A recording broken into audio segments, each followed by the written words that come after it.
Okay, so we start. Okay, so we are doing chapter 3, and we continue chapter 3, 3b today. And if we have time, we have some exercises. So chapter 3 is about linear regression, and we will spend more time to see if the analysis has been done in an appropriate way. So in 5030, we checked several diagnostics of linear model, such as the residual plots and some other the QQ plots and the checking outliers and so on. But the checking assumptions are makes more sense in this course because we have more advanced models later. So if assumptions are not satisfied or the model is not working well, then we can change or revise models to improve the prediction performance.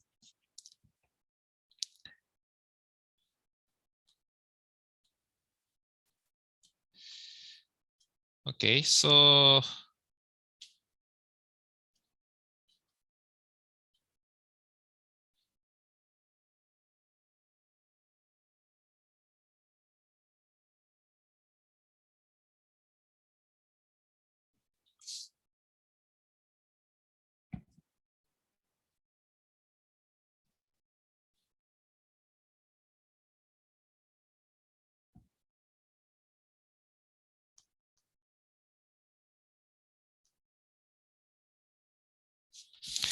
yeah.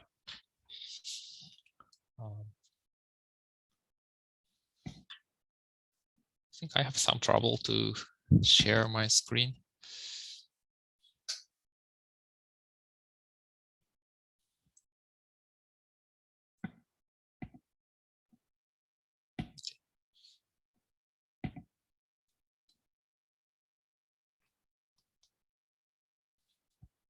Yeah, so the linear regression, the multiple linear regression assumes this. So that we have the linear relationship between y and x1 to xp.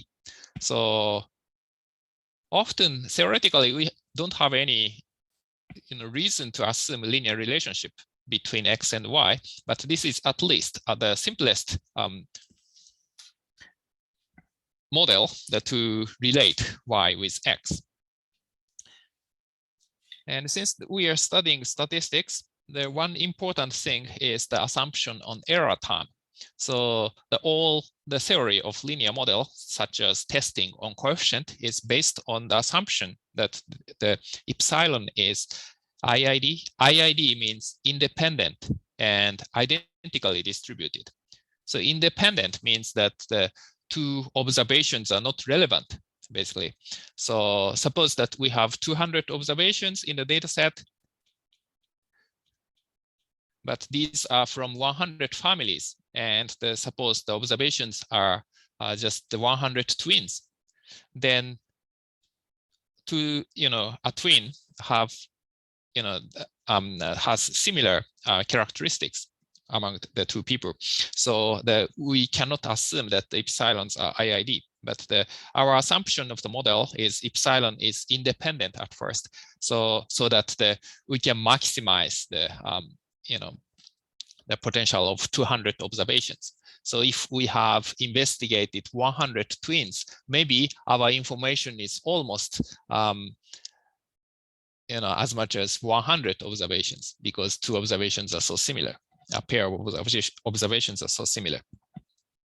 And the second assumption, the identically distributed. For example, if we give the specific math exam to 6 students, and the one student is in grade 1 and another in grade 2 and another in grade 3 and so on, then of course we expect the different score for different students. right? Because the if the exam is the same, maybe the grade 6 student will get higher score than the grade 1 student. So in such a case, these 6 observations are not identically distributed, even though 6 observations are independent. So our assumption on the model is epsilons are IID, so independent and identically distributed. So we have to check this assumption to make all estimation valid. So some quantities are valid even if some assumptions are violated. But for example, if we do F test or we do the T test for each coefficient of the model, then we need really these assumptions. Yeah, so there are the several possibilities of violations of assumptions. So one is the nonlinear relationship between response and the predictor predictor variable. For example, typically, if we have some specific pattern like this, then we fit the model, we fit a straight line, then obviously it's problematic because these observations, I would say this is X and this is Y. These observations are don't have, I mean, X and Y don't have the linear relationship, so we have trouble. So in this case, basically, errors are not really 0 on average if we are given X value. And the correlation of error terms, this is also problematic. Yeah, so suppose that we have X-axis here, maybe X-axis is T, the time, and Y is the some variable. Maybe the temperature of some animal, then temperature changes only slightly over time. I mean, temperature does not change dramatically within a short time period. So if we fit the straight line, you can see that this error and this error are correlated. Maybe, yeah, okay, so yeah, it's correlated. So these are all positive errors, right? And these are all negative errors. So in such a case, this observation and these observations are correlated. I mean, this is the epsilon T and this is the epsilon S or something. If T and S are close, then epsilon T and epsilon S are highly correlated. Maybe on the next day, maybe observations are totally different, such as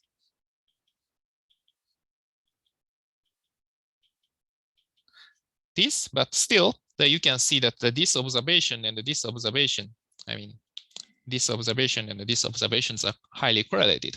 So they tend to have similar values. So in such a case, this assumption is not satisfied.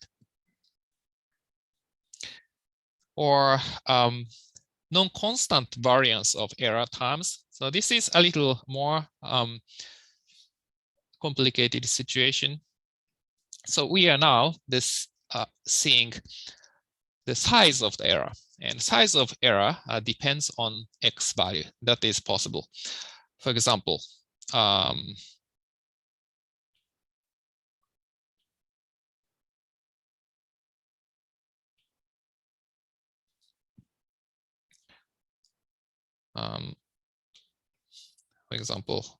we have some observations around here and observations around here.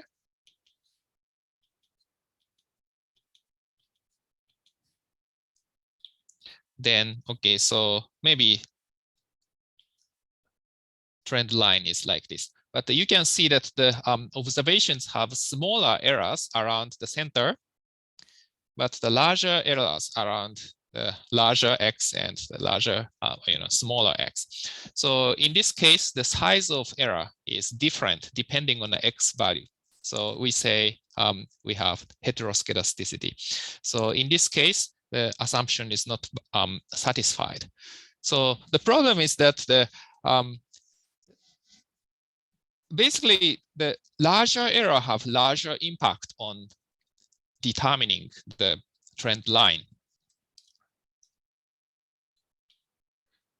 So if these observations, so these observations don't affect much on the straight line, but the larger errors have larger impacts on the trend line. So that means even if we have, for example, 200 observations, if 10 observations have really large errors, those observations dominate the regression result. So that can happen. So in such a case, okay, so the result almost depends on 10 observations. So that means the effective sample size is actually smaller than 200. So that is problematic to get reliable estimates. And outliers, obviously, if the one observation is off trend line, we have trouble. So the reason is similar to heteroscedasticity. So outliers affects the results a lot. So result becomes unstable. So that is one reason. And also outliers can come from recording errors, or maybe observation comes from a different group. For example, if we check maybe the 100 fish and check the, maybe the weight and the length, and maybe two of the 100 fish are actually in different species, then in such a case, the relationship between length and weight are different. So if we have outliers, we have to look into those outliers if those observations are valid. Or, for example, health-related data, that we have weight and height, but sometimes the people report their height in a different unit. If the question asks in centimeter, but still people answer in inches.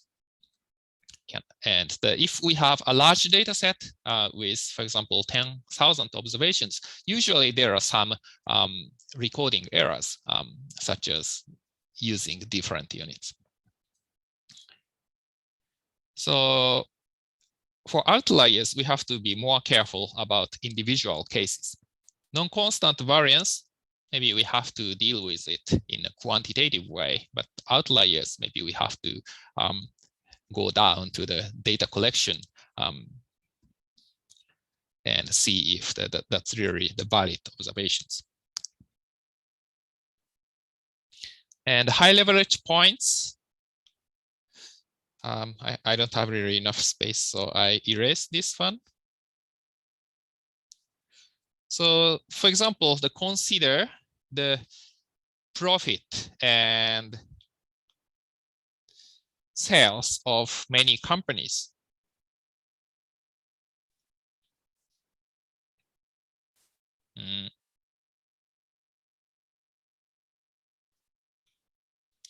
For example, the companies for consumer products, then Apple is really the largest company and other companies are relatively smaller.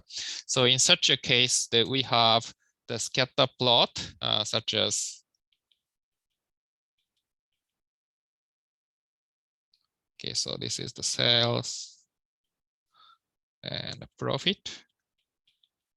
So in such a case, maybe most observations are around here, but there's just one company here. So maybe this is Apple. So in this case, this is problematic because if we only see companies except for Apple, then trend line maybe like this. But if we include this observation, then probably the trend line becomes like this. So huge impact by one observation. So okay, so this is because, okay, so this may be an outlier, but also the problem is that this X value itself is not close to other observations. maybe center is around, maybe the median is around here, maybe average a little larger. And this observation is far away from the average. In such a case, this observation has huge impact. Okay, so if, for example, Apple's sales is not that large, for example, this observation is around here or around here, even if this is an outlier, for example, the slope doesn't change much. Maybe this line will be shifted upward, but this entire regression line that doesn't change much. But if observations X value is much different from the center of the data, then it has a large impact on the regression results. So that is called the high leverage. So there are ways to check if some observations have the too large leverages. And collinearity.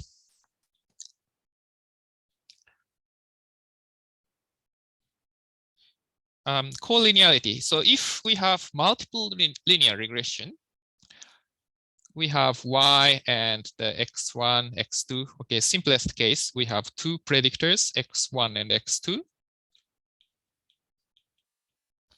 And if x1 and x2 are too similar, then it's harder to distinguish these two variables. So estimation of beta 1 and beta 2 are more difficult. So think about the situation that you are walking two dogs, and you are thinking which dog is the stronger. So the two dogs pulled a leash, and you are thinking which dog is, how strong each of the dogs is. Then if two dogs pulled a leash almost at the same direction, you cannot really decompose the two forces, right? So if one dog pulled a leash to the east and the other dog pulled a leash to the north, then you can easily decompose the force into two parts. And if you see the angle of the total force, you can exactly see how strong each of the dogs is. But if the two dogs pull the leash at the same direction, it's really hard to distinguish it. And that can happen in statistics. So x1 and x2 are very similar, for example, correlation of 0.99, then it's hard to estimate beta 1 and beta 2.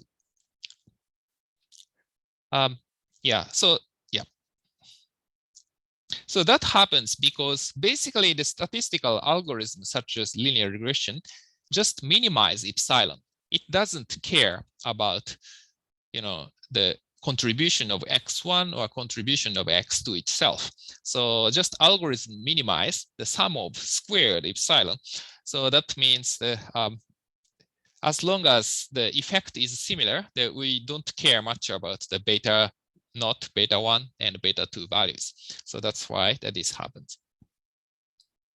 Okay, so we deal with these kind of problems and the possible remedies for these problems. So non-linearity first. Oh, do you have any questions so far?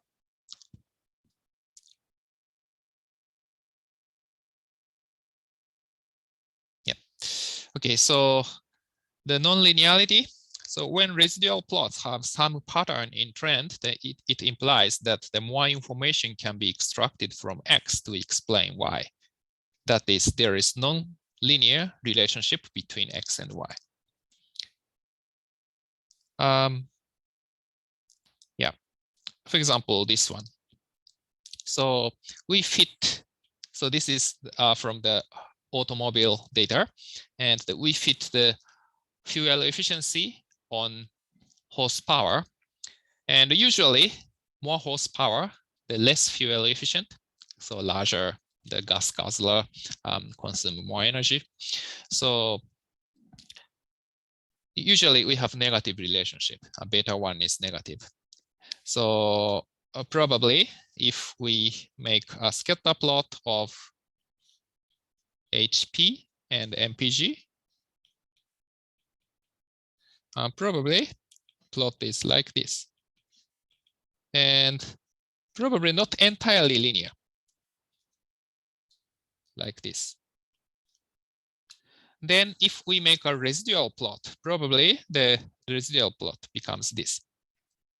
You can see, so these observations have positive errors, and these observations have negative errors.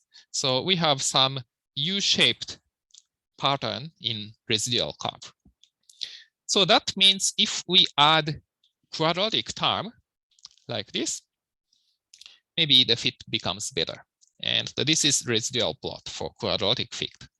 So if you see the residuals, then if you see you have specific pattern between residual and the predictor variable. I think the best way to put it is to put HP here and the residual here. Then if we have specific pattern, then you can add HP square or HP cube or HP the square root of HP to the regression model. So that is one way to solve the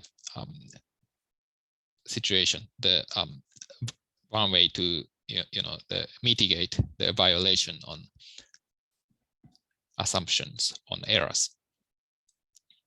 Yeah, and often the statistical package put the fitted value as the the horizontal axis rather than HP.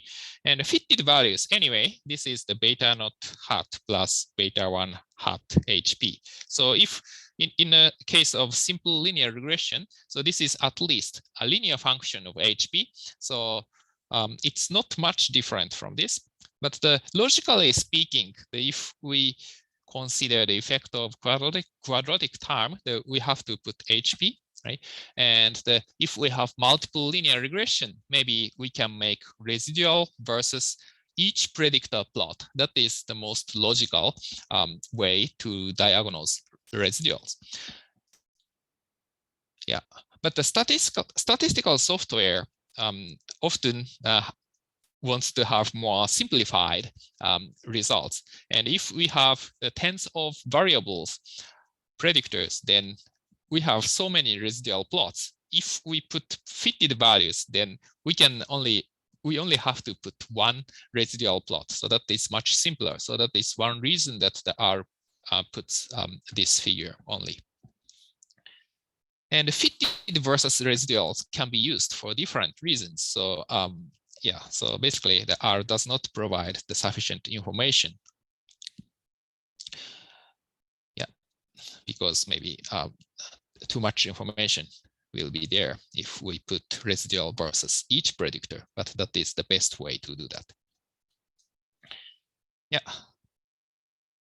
Yeah, so the red one is the trend line, probably the weighted average around each point of these observations or something. Yeah, even without this red trend line, you can see the gray circles have a specific pattern like this. So you can come up with the idea to introduce quadratic term, and beta 2 probably is positive. Second one, yeah, you cannot almost see any pattern here.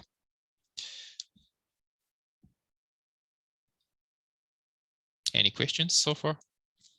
So there is one way. So yeah, so one drawback is we have to introduce one more parameter, more complicated model. So more complicated model is more fragile.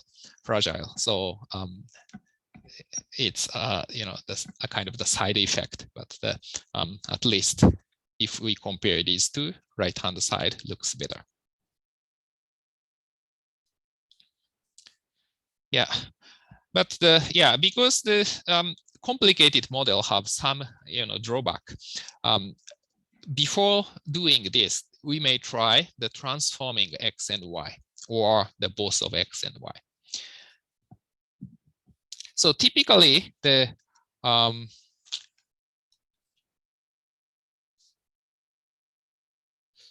trouble in the residual plot is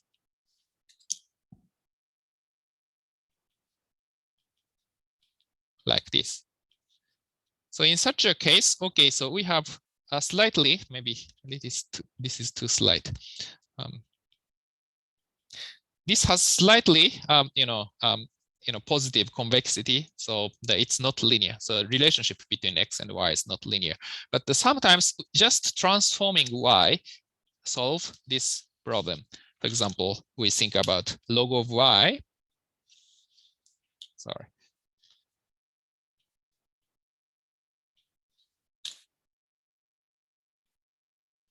And x, then usually we get the linear relationship between the two. So the first thing you have to do is transforming y or transforming x.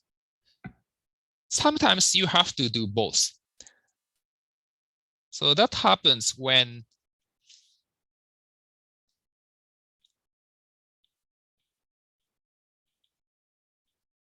we have this kind of scatter plot. So in this case, you can see both x and y have skewed distribution. So just a few observations have very large value. Maybe to exaggerate the situation, we can see this. So both x and y, just few observations, maybe here and here, have really large values. Maybe to further exaggerate, maybe we have more points around here, like this. Okay. So in this case, it's good to take logarithm. Even if we exclude these two observations, maybe after excluding this, maybe this observation looks extreme. So the best way is the log of x and log of y. So maybe new y as log of y, new x as log of x, then the situation gets better. So you can try this first. And the criterion between this and this is that if y is a monotone function of x,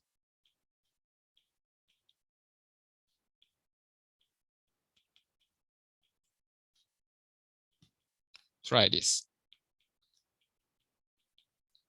So you can think about it in this way. So if y and x is monotone, then if any transformation is allowed, then we can, achieve the perfect linear relationship. If the very, specific complicated transformation is allowed, then as long as monotone, then we can solve any, nonlinearity by transformation. But if it's not monotone, of course, you cannot solve this problem. For example, we are fitting age of baseball players and the number of home runs. And maybe the professional baseball players, they peaked at maybe age 30 or something. So maybe some variability, but looks like this. And suddenly we have the nonlinear pattern. And this is not monotone, so transformation does not solve the problem. So in such a case, we have to introduce another term.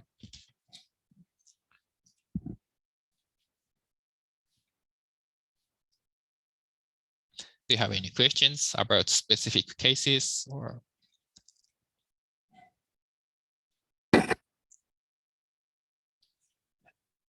Probably in the final projects or any data analysis projects, you encounter this kind of problems. So try transformation, then after that, maybe polynomial regression and so on.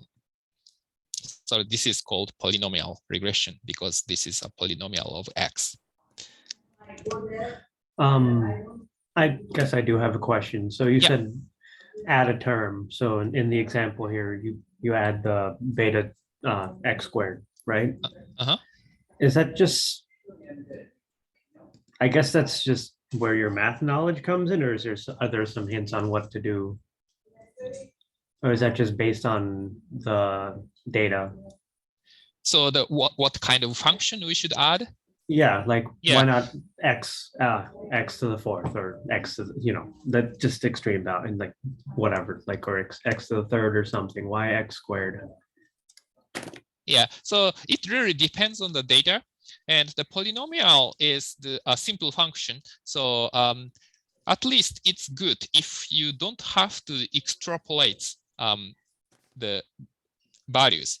For example, for the case of baseball players, we only need the exact curve from age 20 to age 50 or something like that. For that purpose, the polynomial works well. But the polynomial does not work well in some cases. For example, we want to extrapolate line. We want to see how many home runs you can make when your age is at 60. Then that is certainly not good to fit this, because the quadratic term or cubic term, blow up when x goes to infinity or x goes to negative infinity. So in such a case, that you have to have more, different curve, right? So yeah, so yeah, it's a little bit harder to think about that problem, but the polynomial, you have to be careful about it. And also the periodic curve. Such as, the fitting temperature, for example, even if the data period is for 1 year, the start point and end point are the same day of the year in different years. So in such a case, maybe you can use the sine curve, cosine curve, like the sine of x, cosine of x. You can use it. Then maybe if we have period, maybe period is t, then sine is the period of 2 pi. So if we multiply, the 2 pi, if we divide by 2 pi, then the period is 1. Then further divide by t, then period becomes t. So maybe you can try x over 2 pi t cosine x divided by 2 pi t, then maybe x divided by 4 pi t and cosine x of 4 pi t and so on. So periodic functions are good to fit the periodic data. So it really depends on the data. Yeah. Okay. Yeah. Thank you. Any other questions? Probably you can spend your entire life to consider the optimal way to transform variables.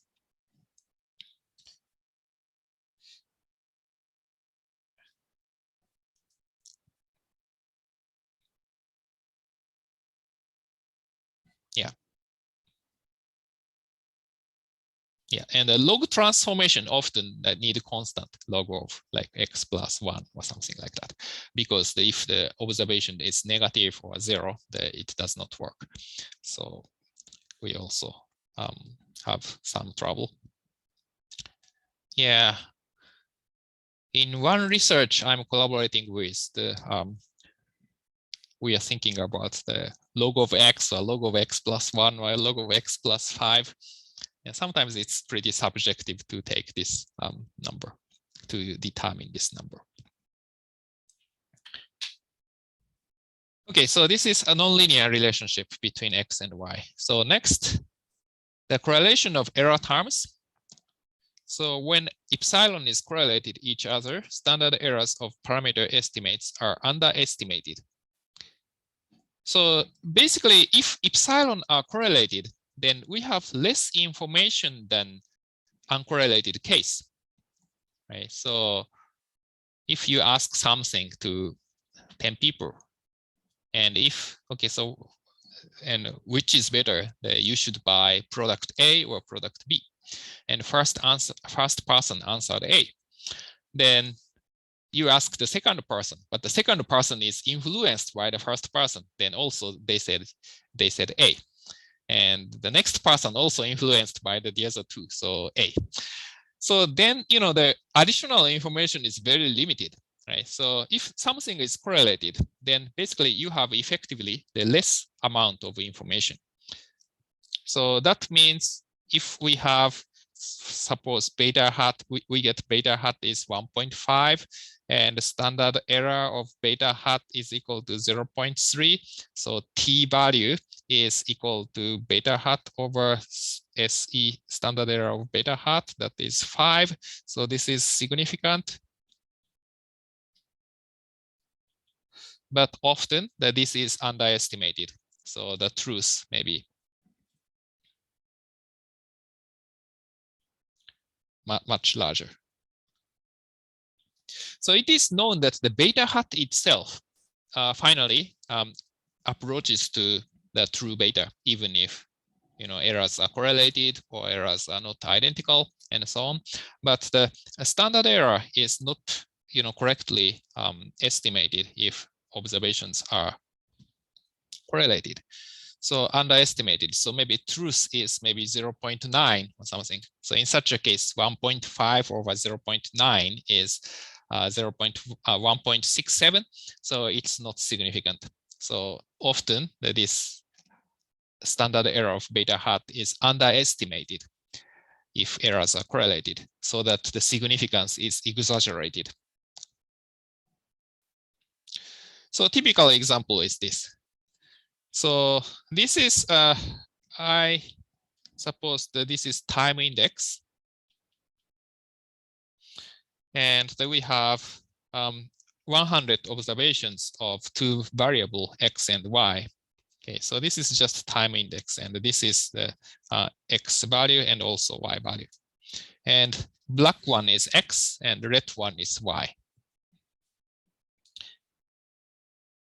You can see that the black one and red one has very similar movement. So do you know where the data come from? Of course, no. And actually, these are just the randomly generated two random walks. But it looks very similar, right? So actually, I generated maybe 5 paths and choose the closest ones. But it looks very similar, and it cannot happen by chance. But this is really really highly correlated data. So suppose the x and y are both just random variables. Okay, so this is 0. Then you can see that the adjacent observations are really highly correlated. For example, black one ranges from maybe -3 to +8. But these consecutive observations are very close, all around 5. So in such a case, even if the relationship between black and red is very clear, very positive, still it can happen by chance. So this is the scatter plot based on the previous timeline. So this is x and this is y. And you can clearly see the trend line between x and y, but that can happen just by chance, because I didn't have the order of these 100 observations, but probably just the next observation of this may be this, and next observation is this, and the next observation is this, and so on. So in such a case, even if we have the linear relationship between x and y, that may not be significant.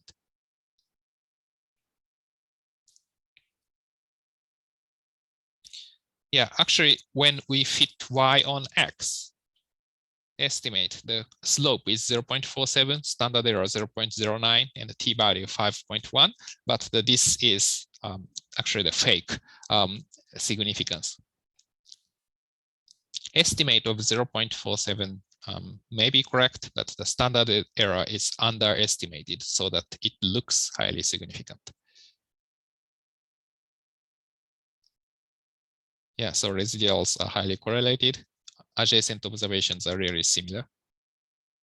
Actually, correlation coefficient between, even after we fit y on x, the residuals have correlation of 0.925. You can see epsilon t minus 1 and epsilon t have correlation of 0.925.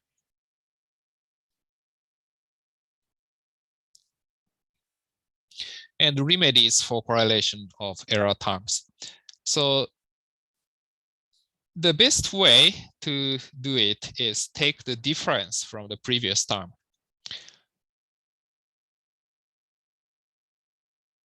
Yeah. Yeah, so the take difference. For example, the price level of this month is probably highest ever in history, because the price is going up in the long run. But if you want to analyze the price index, then you have to check, what percentage is the increase from the last month. Then we can see, okay, so this month, the consumer price index increased by 0.6%. I think last month, 0.6% from the previous month. Then that series can be, not correlated. Next month, maybe 0.3% decrease or something like that. And if still it's correlated, that's actually true in price index or unemployment rate. In such a case, we take another difference, so the second difference. So you can take the difference of the delta xt. We write the delta square xt. Then often we can remove correlation between epsilon t and epsilon t minus 1. So that is the usually the best way. And of course, the after the taking difference, the usually the linear regression result becomes less significant. So it looks bad, but actually that's the truth.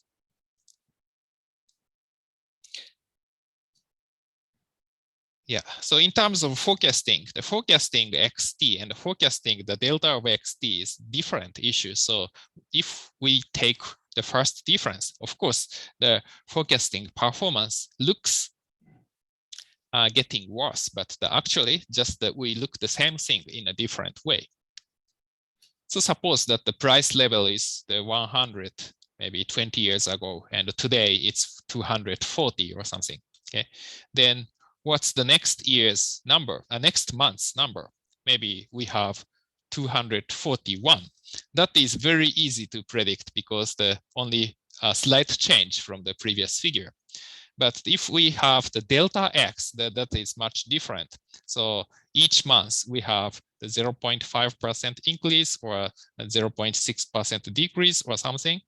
Okay, so then the previous month, the price index increased to 0.5%. Then what's the next? It's really hard to predict from the previous number because almost independent.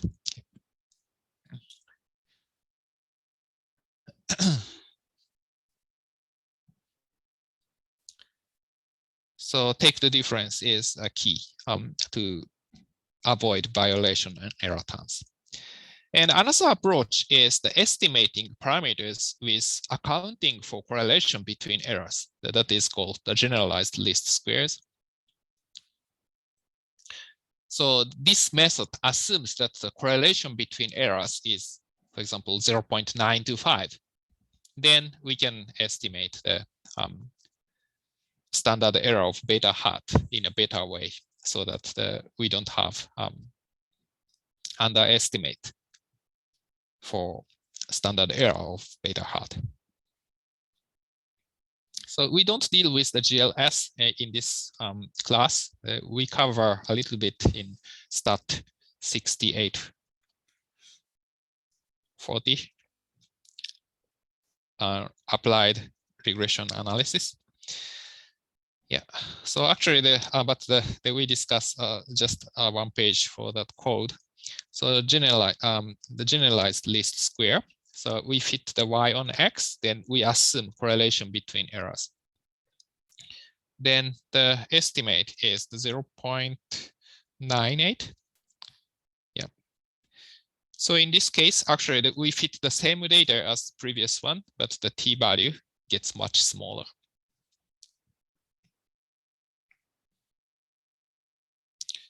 Yeah, actually, often the estimate gets smaller and the standard error gets larger. It's not always the case, but the most of the time, so this gets less significant.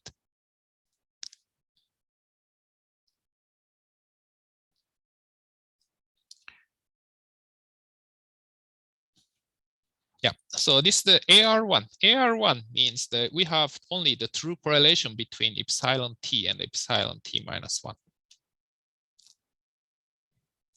So basically, we assume that the epsilon is equal to phi times epsilon t minus 1 plus maybe zeta. Zeta is the error, so IID error. So this is the normal, maybe 0 sigma sub zeta square IID. So epsilon t is affected by epsilon t minus 1, but the effect from epsilon t minus 2 or t minus 3 is not direct. So of course, the epsilon t minus 2 affects epsilon t minus 1. So indirectly, it also affects epsilon t, but the direct relationship is just between epsilon t and epsilon t minus 1. That is the meaning of AR1, autoregressive 1.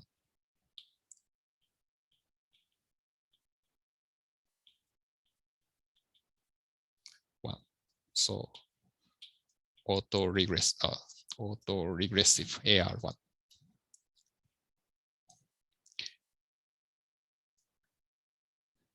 Yeah, so we can use the GLS, or we can take the first difference.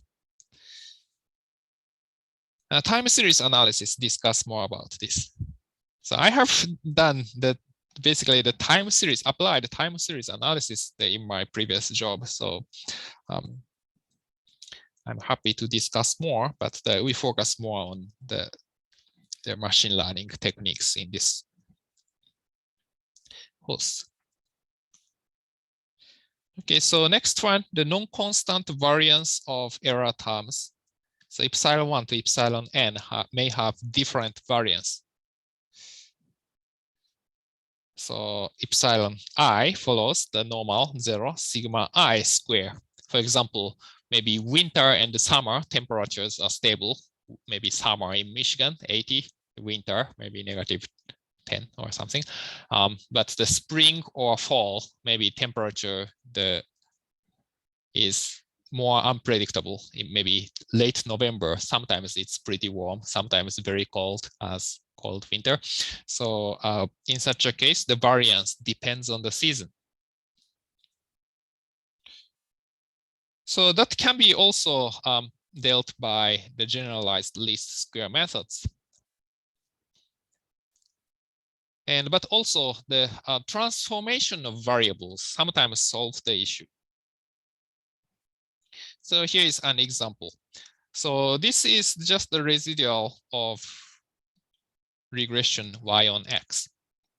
So you can see the fitted value is larger. So basically x is larger.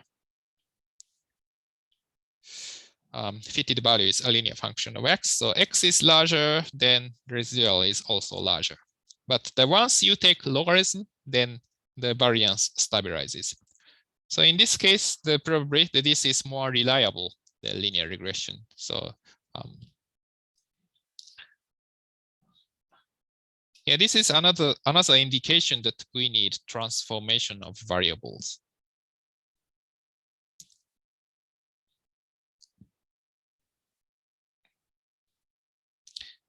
Yeah, so if the variance is totally constant and we transform y, then even if the line fits better for the data, probably we have more trouble of the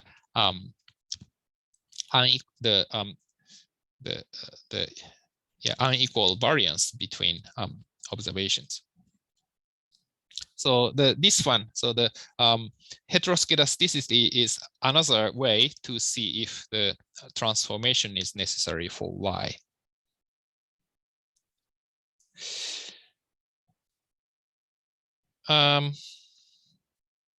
Yeah.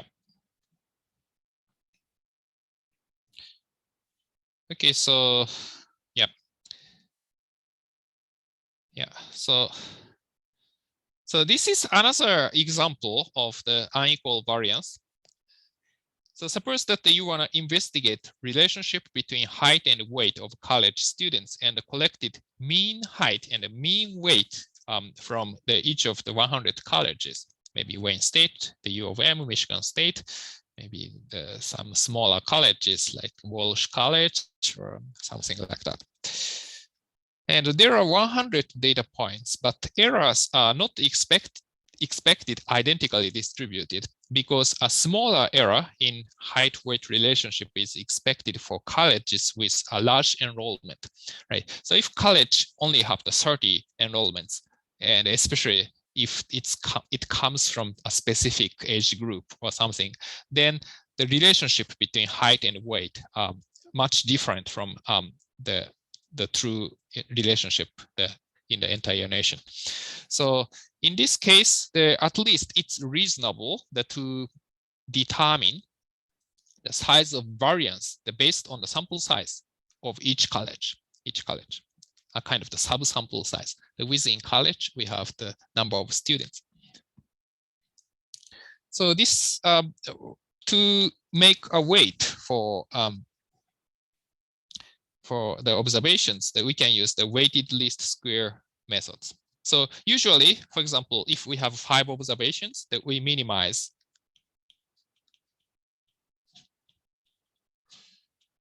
sum of squared errors, to be exact, the residuals.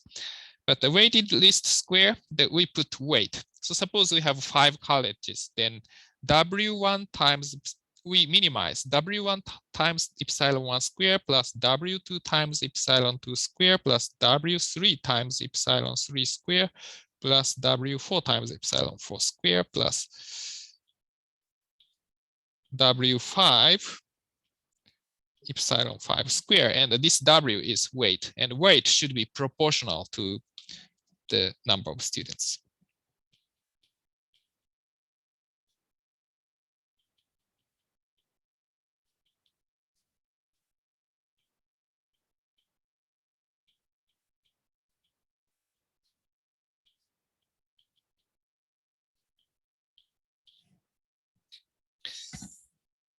So this is called weighted least square methods. I think one of my former graduates used this method to analyze the educational data to see the college graduation rate of universities. And non-constant variance of errors.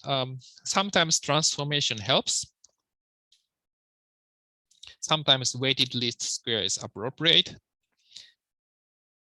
And for time series, we have some specific methods such as GARCH. So I did write several papers on this, but this is beyond my course, this course material. Maybe if you take the applied time series, then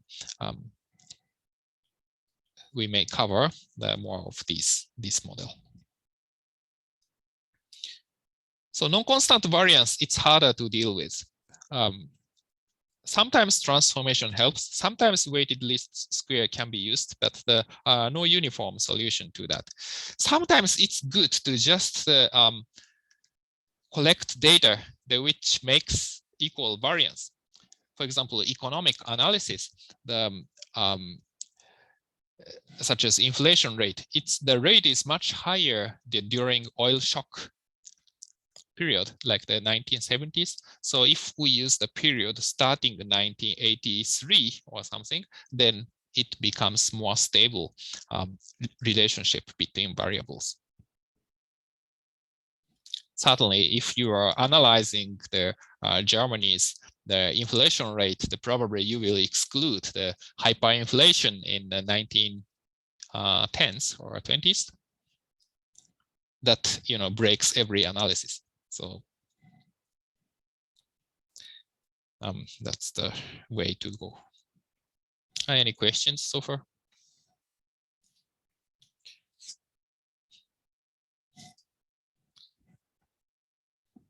Yeah. And outliers, there are sometimes extremely large errors called outliers. So this violates normality assumption of errors, also makes estimates more unreliable. Yeah, so basically the t-test, f-test, these are based on normal distribution.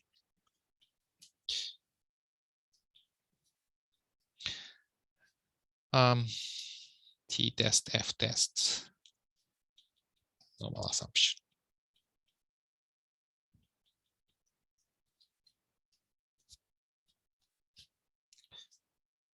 Yeah.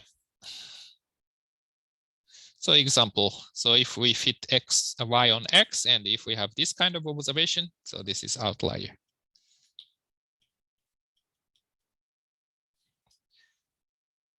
So yeah, this is fitted versus residual. The fit is versus standardized residuals. The standardized residuals adjust the size of errors by its expected size of errors. The residual tends to be larger when it is closer to the center in predicted value, in predictor value. So it's a little bit hard to imagine, but actually the things happening is here. So suppose that we have some true relationship between x and y, like this. Then we have observations such as maybe here, here, here, here,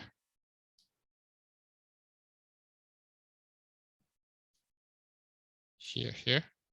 Okay, so this is totally reasonable realization of 6 observations if this black line is the true trend line. But what happens when we estimate the regression line? Then you can see that this point, the most left point, is above this line, much above this line, and the most right point is much, not much, but somewhat less than the expected value. So that means if we fit the regression line, probably regression line becomes this, right? So that means the originally error should be this size, right? So error should be this size, but the observed,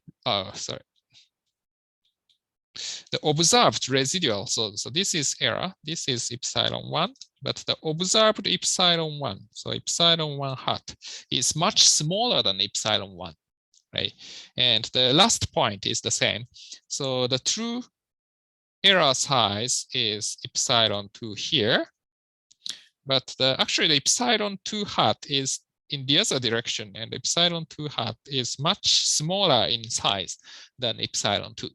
So that means that if the residuals are observed, the size is underestimated if it's away from the center value of x.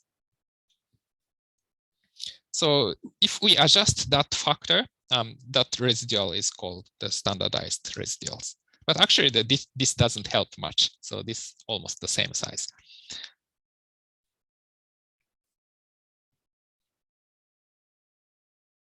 Yeah, so residuals on the left-hand side and left end and right end are slightly underestimated in size.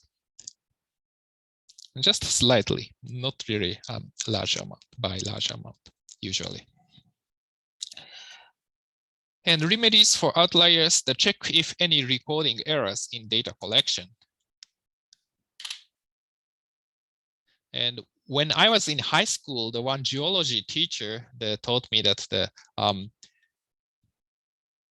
in measuring some surface of some land, if some outliers, then at first the check, who measured it, maybe some inexperienced researcher measured it, then they suspect it and they measure it again.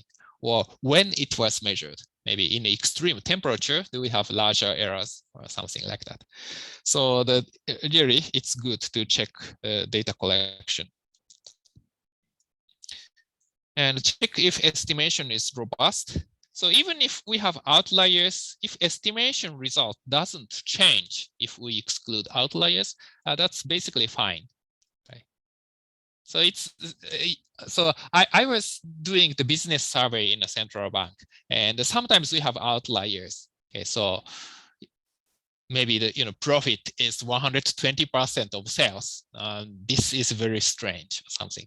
And usually we check one by one, and we call the company and this check if that number is correct. But if the company is not that large, and the if we have 10,000 companies to investigate, sometimes we know that okay, so even if this is an outlier, it does not affect the aggregated number. So in such a case, it's not important. So check if estimation is robust. You can do immediately. So this is a good robustness check.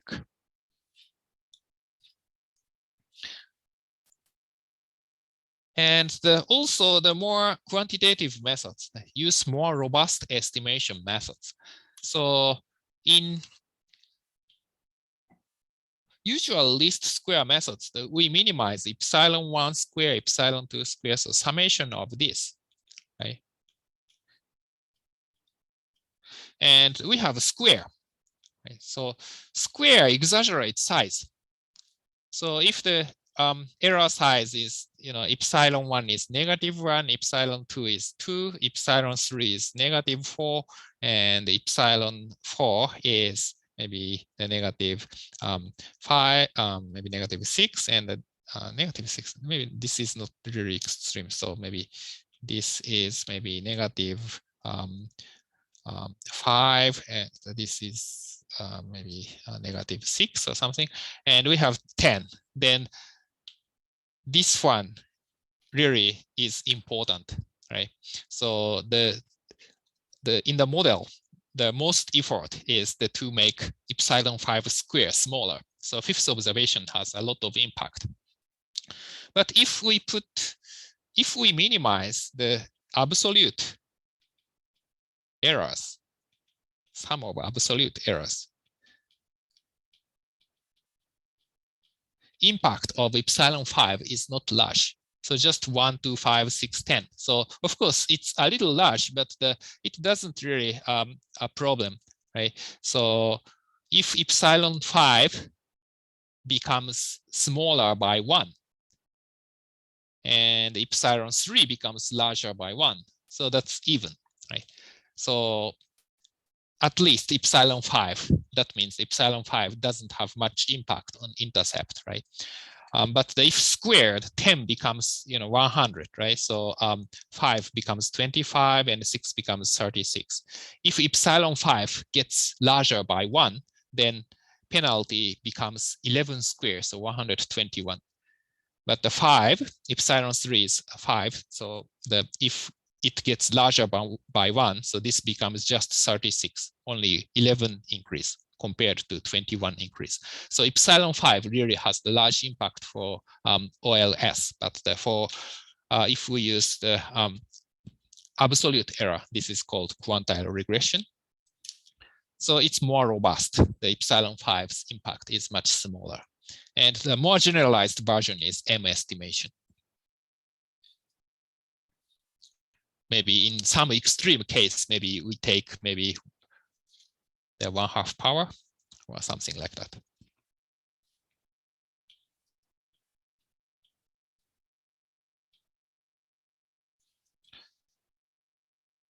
Yeah. Do you have any questions?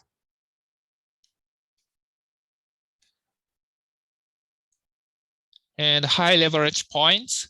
When the X value of an observation is far away from the center, it may have too much influence on the regression line. We have discussed example in the previous slide. Yeah. So this is not good since a few observations almost determines the regression results. Often such observations may have large errors than the other observations.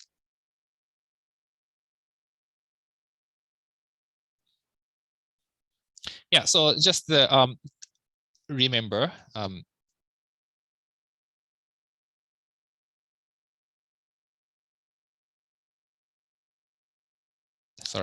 remember this figure. So the sales and the profit of the consumer product companies. So really, this observation is important, and this is influential point. Not because this is an outlier, maybe this is just the natural extension of the trend. Maybe slightly larger company have the more profit margin. So this is pretty natural, but the since this observation is far away from the center, since it has a huge impact.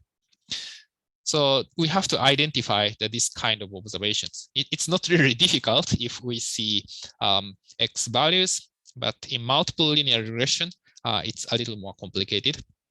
So we will see that in this topic. Sorry. Yeah.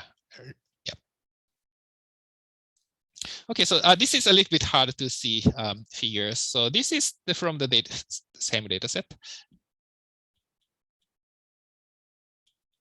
So this is scatter plot, X versus Y. And what are the influential points? Okay, so 20th and 41st observations are both outliers, but the 41st observation is influential. So you can see that we define leverage in the next slide, but the 41st observation have really high leverage, and the 20th observation, even though it's outlier, it's not really, it doesn't have much impact on the regression line. So basically, because of this 41st observation, okay, so blue one is the true regression line, but the estimated regression line gets larger slope because this one is, basically this 41st observation makes slope higher because this error the residual is positive, so it lifts up the right end of the regression line. Yeah, and okay, so this analysis of leverage isn't really necessary for simple linear regression. Obviously, this point is influential, right? But the problem happens when we have two predictors that you can see. So this is another data set. And here, the Y is not shown, but the X1 and X2 are only given. And the X1 and X2 are here. And think about this observation. So this observation isn't extreme in terms of X1 and isn't extreme in terms of X2 either. So if we see the histogram of X1, this is just the unnoticeable observation. And the histogram of X2, we do the same thing. But in terms of the combination of X1 and X2, so this is very influential. Okay. So multiple linear regression of Y on X1 and X2 means we are estimating the plane in the X1, X2, Y space, right? So three-dimensional space. So that plane has some direction, and certainly this point that affects that direction a lot, right? So that's why that we need the leverage statistic. Maybe the two predictors still fine, but the 3 or 4 predictors, it's much harder to see if the observation is influential.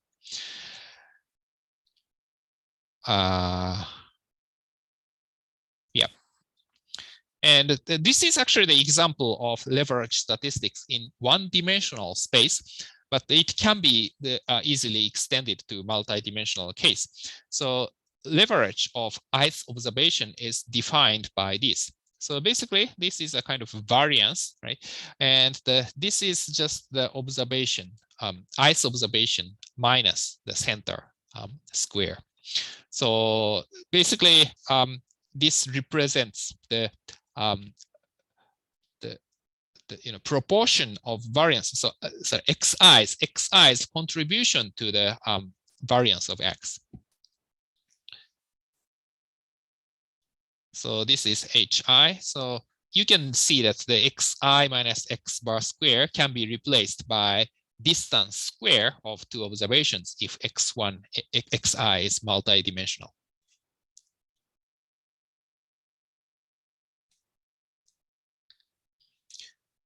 Yeah, so hi is the between, yeah, so yeah.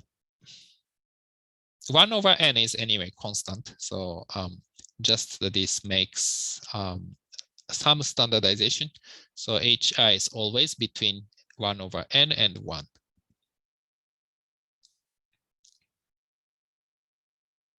And the mean leverage is p plus 1 over n, where p is the number of predictors. So if we have x1 and x2, then 3 over n, p is 2.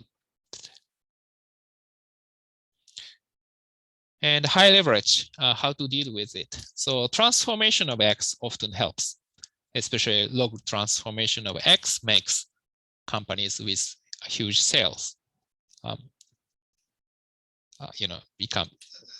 become less, the extreme compared to other observations. And check if estimation is robust. That is another thing.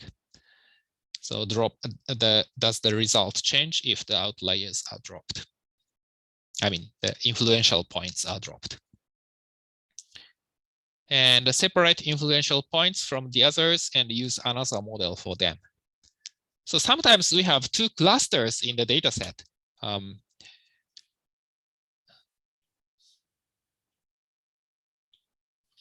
So X and Y, and we have some tendency like this.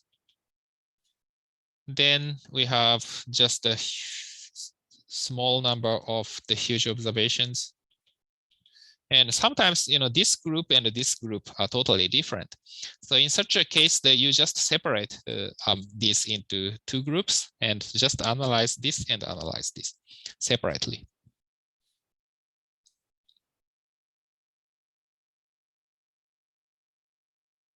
What time? Or 6:43. Okay, so collinearity is also another very important issue. But so far, okay, so I will stop here today, and we will continue next time. And I will give some exercise questions as homework. So homework, you have to, submit everything from figures and your analysis. But you have more time. At least I will give 1 week. So just look at the questions early. Then if you have questions, you can ask during office hours or after lecture. Do you have any questions? I think today's materials are not discussed in detail in 50/30. So that I think that there are a lot of new information. Maybe more than 50% are new information. Okay, so quizzes are already available on the website. So it's due on Monday. So you can do it. Okay, so then, yeah, see you next week. And this class is online class. So next week, and so for the entire semester, it's online. Okay, so see you next week. Have a good night. Thank you. Have a good night. Thank you. You Good too. night.